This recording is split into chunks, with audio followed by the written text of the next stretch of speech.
Thank you, Madam Chairwoman. Good morning, and thank you for having me here today on this panel.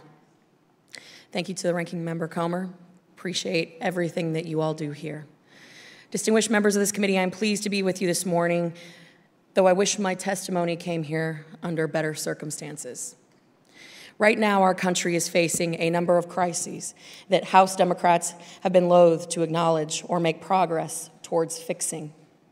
The crisis in Afghanistan, Americans still stranded, border crisis with record crossings, and a humanitarian public health disaster unfolding on a daily basis. Now, we are looking at stripping one of the longest provisions in U.S. history, the Hyde Amendment. Meanwhile, the majority members of this committee, who have direct oversight over the very issues I just mentioned, have chosen to spend valuable time glorifying and normalizing abortion instead of doing what this committee should, properly overseeing the very crises that my colleagues and I have been raising alarm bells about for months. However, today I want to speak to you about a very personal aspect of my own story that propels me each and every single day in this body. As I said last week on the House floor, and while defending life dozens of times prior, I was not supposed to be here. I would not be here had it not been for the very brave choice that my mother made 33 years ago. See, when my mom was pregnant with my sister at age 27, a single mom, she suffered a devastating stroke. It took her a year and a half to learn how to walk again, basic motor skills, and to this day, still struggles. Miraculously, she was able to deliver a healthy baby girl. And many years later, when she was pregnant with me, she found, through the advice of her doctors, that no, it was highly unlikely, if not impossible, for not only her to survive, but me as well. So you can imagine the fear, the disappointment, the struggle, the internal anguish that my mother felt as doctors told her that she needed to abort her child.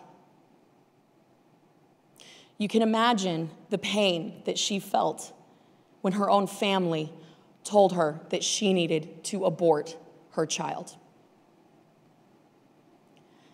But because of her strength, she chose life. That wasn't an easy decision for a single mom, for a working class mom. Someone herself who had lived a life of disappointments, of struggle, addiction, and yet, despite everything, she chose life. She did something that many of my colleagues here could have done. Every woman's story is different. Every woman's story is different, and these decisions do not come easy. But I am grateful every single day that there were resources available for my mom, because in that moment, she chose life, and those resources were available to her as a single mom. My mom survived. I survived. And I am a living, breathing witness of the power of life and the incredible choice that my own mother made. And I get emotional about it. I think this issue everyone gets emotional about. And knowing that you were never supposed to survive, it gives you a new perspective about life. For that and my mother's choice, I am incredibly grateful.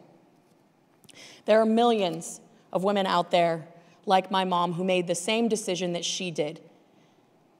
With her decision, we were able to go, as the daughter of a single mother, from homeless to the House of Representatives. That is only possible in America, and that is only possible in America that values life, because we are built on the premise of life liberty, and the pursuit of happiness. It begins with life.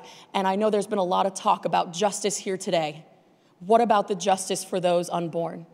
All the little girls that never had a shot. Where was their choice? It's because this body is saying that they don't get a choice. They don't get a shot at life. And that is why we here today, as defenders and warriors of the unborn, want to make sure that every little boy and every little girl has a shot to achieve the American dream. That same American dream that has allowed me to be here speaking to you today. Thank you, Madam Chairwoman, for allowing me to share my story, my mother's story, here today. Thank you to all my colleagues and to anyone watching who may one day be faced with this decision, and I pray they choose life.